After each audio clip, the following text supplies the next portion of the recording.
Left, stop, feel the notch, she whispered. Now pull. The safe clicked. Leo Sterling froze in the doorway. His son's tiny hands were on the dial. The maid crouched behind him like a coach at a heist. Step away from my safe. His voice hit the oak walls and came back harder. Anna stood up fast and put herself between them. Don't raise your voice. Don't tell me what. Cameras, she said, eyes on the ceiling, and microphones. Smile like you're furious. Max turned around, cheeks hot, chest heaving.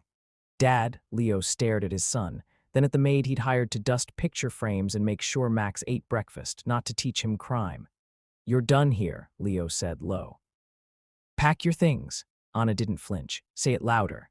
You're fired. She nodded like that was the plan all along. Then, with one motion, she grabbed a silver cap off a bottle of polish, slid her fingertip across the slick, and drew one word on the glossy desk surface where only his angle could see it. Bugged. Leo's mouth stayed open, no sound coming out. His phone buzzed, unknown number. A video auto-played, grainy. His son's bedroom from last night, Max asleep, sheets kicked to the floor. The angle was wrong, not the house cameras, higher, from the smoke detector. The video ended. 3 words appeared. We're already inside. The lights flickered. The generator should have caught up. It didn't. Now, Anna said to Max. Lesson 7. Max didn't ask. He ran to the bookshelf. His fingers pulled a worn copy of the Odyssey. The shelf clicked. The portrait on the opposite wall swung out half an inch. Leo stared. His kid, his 10-year-old, had just opened a passage Leo had paid a designer to hide from everyone but security. Anna pulled the painting wider. Go. Max slipped into the dark gap. Anna looked at Leo. Either fire me later or follow your son. Leo went. In the narrow space, the air smelled like dust and lemon oil. The secret corridor was barely wider than a suitcase. Max moved like he'd rehearsed it, small shoes on concrete, hands along the wall to keep balance. Behind them, footsteps thundered across the study. Men, too many for just the security team. Anna whispered, Max, lesson 2. Max reached up without looking and pressed a small black button tucked under a lip of molding. Far upstairs, a recorded thump played in his room. Another. It sounded like a kid had jumped off a bed. The footsteps veered and pounded toward the wrong floor. Leo felt his heartbeat in his teeth. He had channels for this. Teams, protocol. But the wrong people were in his halls, and the right ones were suddenly suspect. Who are they? He asked. The ones who texted you, Anna said. The ones who paid someone you trust. Leo stopped walking. Explain. In 2 minutes, she said. On your knees, crawl. Max pushed a low panel aside and ducked into the crawl space that ran above the garage. He slid like he'd done it 100 times. He had. Leo followed and came into a cramped rectangle with a concrete lip and a view through a vent grill. In the garage below, 2 black vans idled. Men in gray jackets fanned out. Why my son? Leo asked, throat tight. You know why, Anna said. Because everything you've built is worth their risk, because pressure works better than war. Max, Leo whispered, don't look down. I'm okay, Max said too quickly, eyes wide. Anna squeezed Max's shoulder. 2 taps, 3. The boy's breathing slowed. Another pair of boots entered the garage. Leo recognized the gate before he saw the face, his head of security. Where is he? The man hissed into a mic. Check the study, the nursery, and the tunnel. Leo's stomach turned cold. The tunnel. He knows the tunnel. Anna's palm flattened. Her fingers moved quick at her chest. Not random, deliberate. Max mirrored her, smaller hands forming the same shapes. Leo realized it wasn't fidgeting. It was language. What she saw him teaching his son in that office wasn't theft. It was survival. Anna whispered without moving her lips. Ready. Max nodded. He mouthed, Lesson 3. Anna hit a latch. A section of duct slid open silently into a tiny maintenance locker. They wedged themselves into the metal box. It was barely large enough for Leo's shoulders. Through the vent, Leo watched his security chief's jaw flex. Generator should have kicked, one of the gray jackets said. We cut it, the chief said. Old man's got backups. Find the kid before he triggers a silent. Do not spook him. Anna pressed 2 fingers to Max's wrist. She leaned to Leo's ear. They shut off the main grid before you walked in. They've been in the cameras for days. Anything you say on your phone is theirs. How do you know? The vacuum I carry isn't just for crumbs. You planted. Countermeasures, she said. Because your wife asked me to. Leo's body went still. Her plan, Anna corrected softly. From before, your wife knew how stubborn you are. He wanted to argue. He wanted to say his wife had been gone 3 years. He wanted to pull this woman out by her collar and fire her twice. but outside the thin vent, his chief of security told hired men to search his house for his son. The debating part of Leo's brain went quiet. Max, lesson 4. Max thumbed his earlobe twice, his hand folded, 2 fingers tapping his palm. He looked at Leo. He repeated the signs slower. Trust me. Leo nodded. Okay. Anna eased the locker door open into the tiny corridor that ran behind the garage wall. She moved light and fast, every step placed. Leo noticed her shoes, not the soft flats of a housekeeper, thin soles with hard edges, gear that could grip or kick. They emerged into a storage closet, old holiday decorations, a deflated snowman, a case of bottled water. Anna grabbed a duffel Martin, the groundskeeper, never used. Inside was a cheap oversized hoodie, a baseball cap, an empty pizza box, a bundle of zip ties, and a map of the property. She didn't waste a second. Hoodie, she told Max. Hat, carry the pizza box, delivery kids are invisible. Max's fingers fumbled. She steadied them. Leo shrugged into a faded maintenance jacket without being told. They'll have the exits, Leo said. Most of them, she said. They don't know the gardener's gate jammed last spring. They thought it got fixed. Martin lied. Leo stared. Martin, loyal, she said, not stupid. They slipped out a side door as one of the vans rolled forward. Max hugged the pizza box. The cap shadowed his eyes. He kept his head down the way she had taught him. He walked with that kid carrying food shuffle that reads as harmless from a distance. The camera above the service path turned their way but didn't track. Static. Anna hustled them along the hedgerow. The gardener's gate stuck, exactly like she'd said. She pulled a piece of flattened metal from her sleeve, slid it down the edge, and popped the latch. They spilled into the narrow alley behind the estate. A rusty sedan sat there like an afterthought. It wore the decal of a plumbing company Leo didn't own. Anna tossed Leo the keys. You drive. No headlights until we hit Vine. Don't go past 40. They got in. Max tucked himself under the pizza box and the hoodie. He pinched his fingers together and spread them. Ease your breath. Leo's hands shook on the wheel for 1 second. Then muscle memory took over. He'd built companies in chaos. He could drive in the dark. At Vine, he flicked the lights. They bled into traffic like a ghost. No one followed. For 3 blocks, no one followed. At 5, Anna took out a phone Leo had never seen. The plastic was scuffed. The screen was cracked. She covered the camera with a sticker. She typed with her thumb a string of numbers. She didn't hit call. She hit something that sent nothing visible.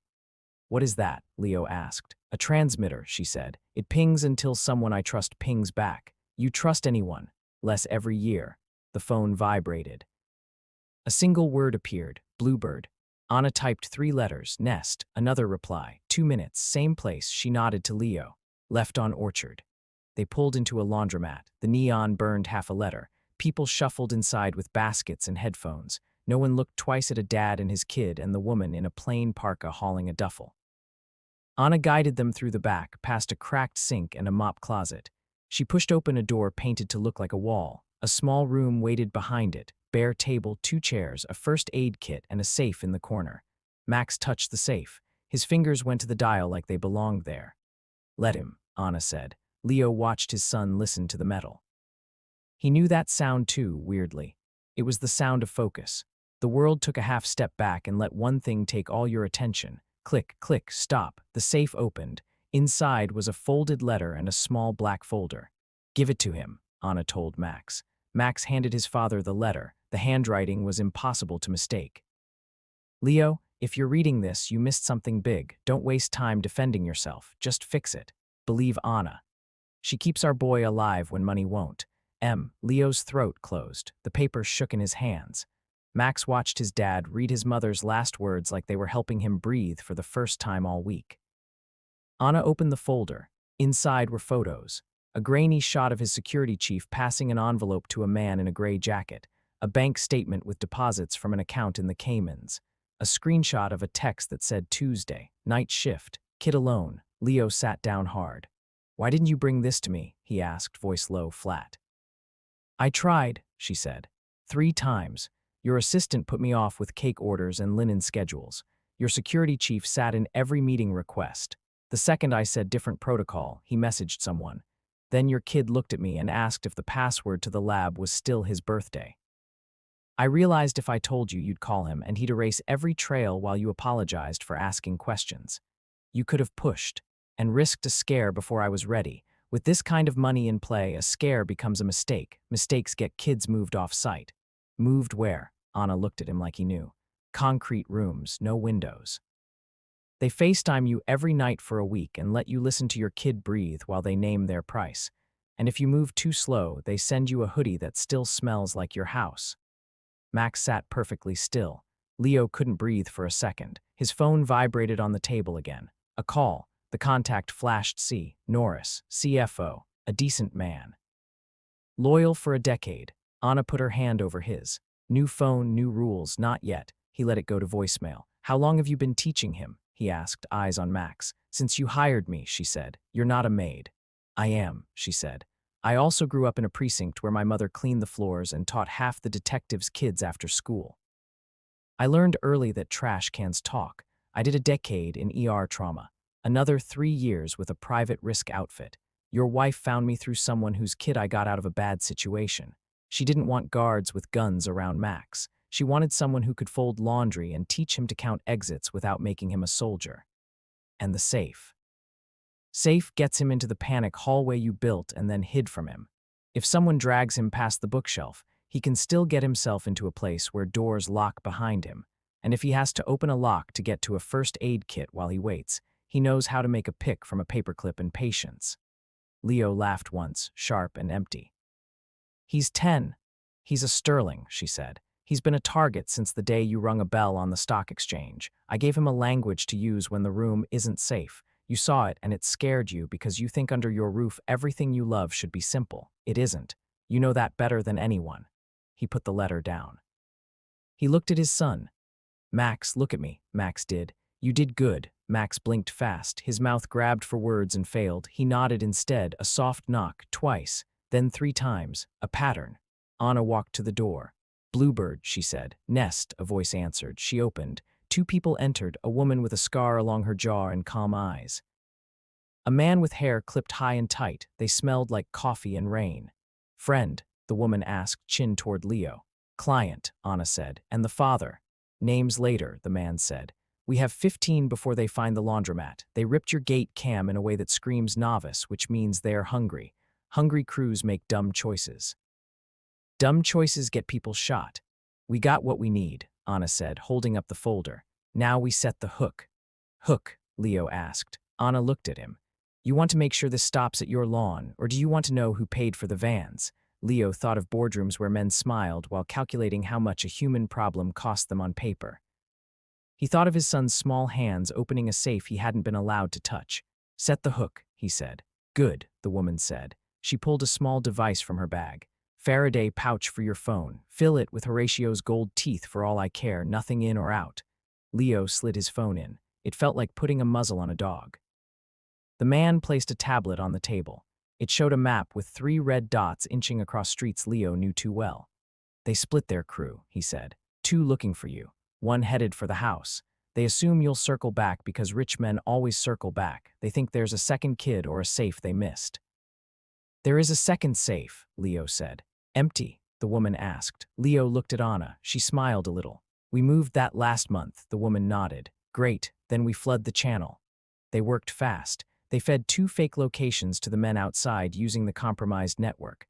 Anna wired the laundromat's dead camera to a loop that showed the back door closed. Max watched, alert and quiet. Every time his father looked at him, his shoulders loosened another inch. Ready to talk to your chief, the man asked Leo. On what phone? Leo asked. Ours, the woman said, and say every word you feel. They gave Leo a handset. He dialed the number he'd used 100 times. The call clicked and connected. Where are you? The chief snapped. Watching, Leo said. Watching you commit 7 felonies and blow your career for a wire transfer that won't clear. Silence. A breath, then a soft laugh. Don't do this, Leo. You sold my son's schedule, Leo said. His voice didn't shake now, it hit. You'll spend the rest of your life in rooms that smell like bleach and regret. It's over, the chief said. Let us have the kid. No one gets hurt. Anna shook her head once. Not a chance. You want me to beg? Leo asked. Here it is. Please keep talking. Click. The chief hung up. The man with the tablet grinned. He just dumped his handset in a trash can near Elm. You got your location. The woman nodded. We move now. Not with the kid, Anna said. The woman looked at Max, then at Leo. He knows tunnels, he knows signs, he knows more than half our rookies, but no, he stays, you and I go. Leo opened his mouth, he closed it, he looked at Max, the boy's fingers tapped twice against his leg, then an open hand forward. Go.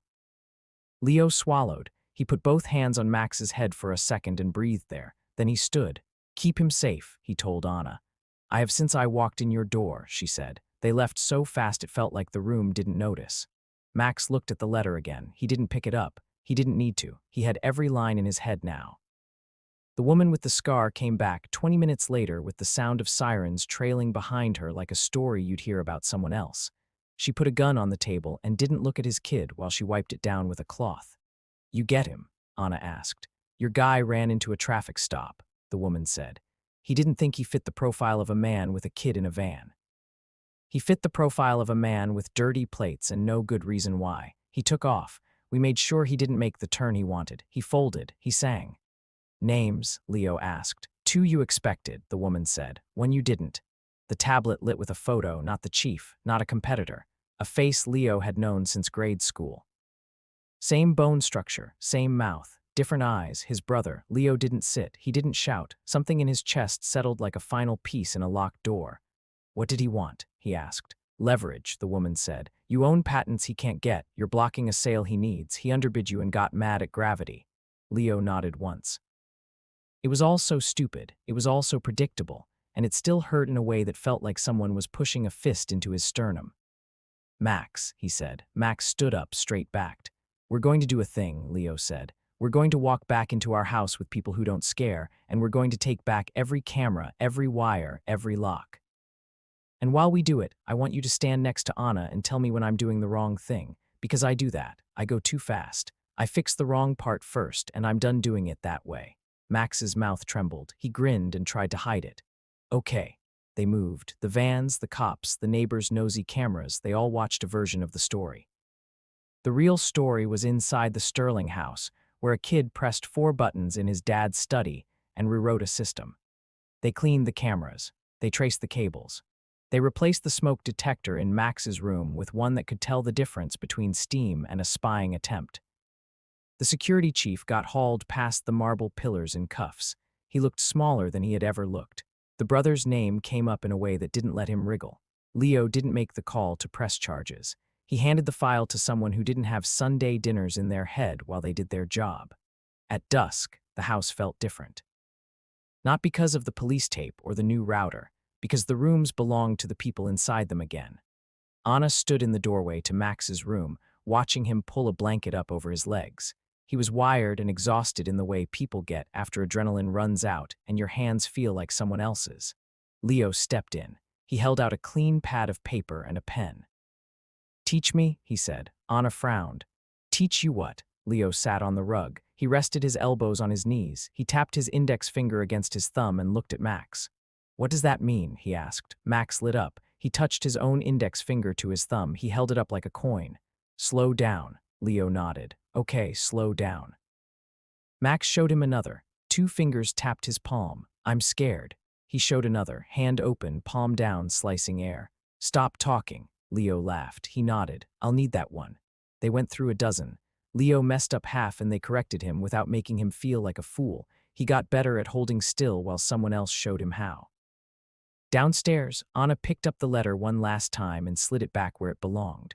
She looked at a photo on the mantel. A woman with kind eyes and an edge Leo had always underestimated. You were right, she said softly to glass and memory. He listens when it counts. She turned and saw Leo in the hall. He wasn't peering over her shoulder. He wasn't trying to take the letter. He just stood there, hands tucked into his pockets, looking at the woman in the picture like something inside him had finally connected to the right socket. Stay, he said. He didn't soften it. He was a man who made decisions. As your maid, she asked. As the person who keeps my son alive, he said. Title optional. Pay whatever you want me to pay. Build the team you trust. Fire whoever makes your gut itch. Teach me your rules. She lifted one eyebrow. You're not used to being told what to do. I'm not, he said, but you told me tonight and I listened. I'd like to get good at that. She looked at him for a long beat. Then she nodded. We start at 7. No phones at breakfast. 3 drills a week. You learn the signs before you learn the codes. He held out his hand. She shook it. He didn't say thank you, not because he wasn't grateful, because some things, once you start saying them, you have to keep saying forever. He wanted to show it instead. That night, the house was quiet. No buzzing, no hidden lenses, no men in gray jackets pretending their hands were clean. Leo stood in the doorway to Max's room. The boy slept on his side, hand curled near his mouth. On the nightstand, the top of a copy of the Odyssey stuck out. The spine was worn where his son had grabbed it fast. Leo reached out and pushed the book back into place, and this time, when the shelf clicked, he knew exactly what sound it made and why. He backed out of the room. He turned off the hall light and let the door stay almost closed. He looked at honor across the dark space between uphill lives and the simple act of keeping a kid safe in a world that rewarded people for making other people's lives harder. He touched his index finger to his thumb. Slow down. He went downstairs. In the morning, he'd call a lawyer and a board and an enemy who shared his last name. He'd call people who still owed him favors and a woman who didn't, and he'd put walls around the right things and tear down the walls that killed the air in his own house. But tonight, he went to the kitchen and with hands that were steady now, cracked 3 eggs into a pan. He wasn't speechless anymore. He'd learned a better language. And from the doorway, a woman who used to just be the maid watched him flip a terrible omelet and didn't correct him until he asked.